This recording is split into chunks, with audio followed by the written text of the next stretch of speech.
नमस्कार दोस्तों, जय जोहार। मैं कौशल तिवारी और बिहिनिया संझा में आपका स्वागत है।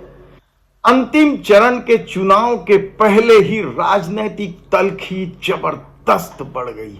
लोकसभा के हो रहे इस चुनाव को लेकर जिस तरह की बात सामने आई है, उसे लेकर कोई कह रहा है कि इन्हें क्या शर्म नहीं आती। कोई कह रहा है मणिशंकर अय्यर ने क्या गलत बोला था, तो कोई कह रहा है कि क्या यह एंटायर पॉलिटिक्स बगैर पढ़े डिग्री हासिल करने का नतीजा है, तो कोई इसे पराकाष्ठा बता रहा है। लेकिन इन सब से क्या मतलब है? लोकसभा चुनाव के 7 चरणों में जिस तरीके से देश के प्रधानमंत्री नरेंद्र मोदी की भाषा सामने आई है, उसे लेकर यदि कांग्रेस यह कहती है कि इन्हें धूप लग गई है चुनाव प्रचार करते करते, तो क्या यह संयमित भाषा में देश के प्रधानमंत्री नरेंद्र मोदी पर सबसे बड़ा हमला नहीं होना चाहिए?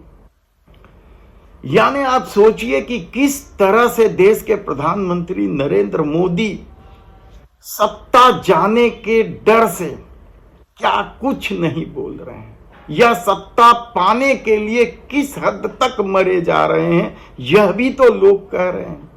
यानी कहीं कोई मर्यादा मापदंड ना हो किसी देश के प्रधानमंत्री के पास, तो फिर उन्हें क्या पद पर रहने का कोई हक है? यह बेहद गंभीर सवाल है जो आज हम उठा रहे हैं।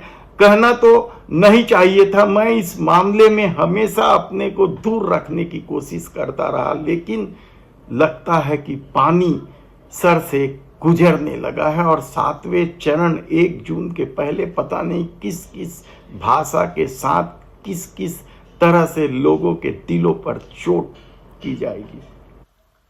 मैं आत्ममुग्ध देश के प्रधानमंत्री नरेंद्र मोदी के मन की बात से भी आप शुरू करें तो क्या खेल नहीं हो रहा था। शुरू होते ही मछली, मांस, मुस्लिम, मंगलसूत्र से होते हुए यदि मुजरा तक पहुंच जाए तो फिर यह कैसी भाषा है? यानी हमारे जैसे सामान्य लोगों को भी इस तरह की भाषा के इस्तेमाल से परहेज होता है, लेकिन देश के प्रधानमंत्री नरेंद्र मोदी को क्यों नहीं हो रहा है? उनकी इन भाषा शैली को लेकर क्या कोई रोकने टोकने वाला नहीं? क्या संघ भी अब नरेंद्र मोदी के आगे इस कदर नतमस्तक है कि वह उन्हें कुछ नहीं बोल पा रहा है? सवाल ये नहीं है कि देश के प्रधानमंत्री नरेंद्र मोदी को कौन बोले, सवाल तो उस पार्टी का है जो अपने को पार्टी विद द की बात करते रही है, राजनीतिक शुचिता का दावा करते रही है, हिंदू राष्ट्र, धार्मिक राष्ट्र बनाने का भी तो दावा करती है। तो क्या धर्म इस तरह की भाषा की इजाजत देता है? क्या भारतीय जनता पार्टी में अब कोई नहीं बचा है जो देश के प्रधानमंत्री नरेंद्र मोदी को उनकी इस भाषा के लिए रोके टोके? या फिर अब तो लोग यह भी कह रहे हैं कि क्या समूची भाजपा में एंटायर पॉलिटिक्स का असर पड़ गया? क्या सत्ता इतनी जरूरी है कि उसके लिए सारी मर्यादाओं को लांघ दिया जाए? तब क्या 7वें चरण के पहले भाषा का स्तर और ज्यादा नीचे गिरता चला जाएगा?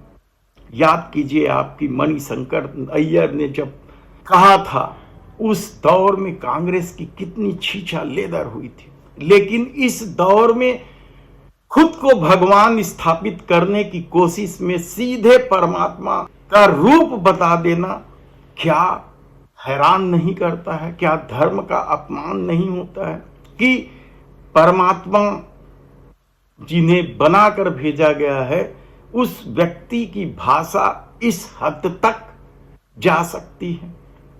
भगवान बनाए, बेशक जो उनके समर्थक हैं उन्हें भगवान नहीं कुछ और भी बना दे तो भी किसे दिक्कत हो सकती है, लेकिन भगवान बनाकर थोप देने की जो कोशिश हो रही है इस दौर में, क्या वह जायज है? क्या शंकराचार्य भी अब देश के प्रधानमंत्री नरेंद्र मोदी के सामने कोई मायने नहीं रखते? एक बार रुककर जरूर सोचिए कि आप किस दौर में जी रहे हैं और किस तरीके से अपने आप को ढाल चुके हैं। धन्यवाद।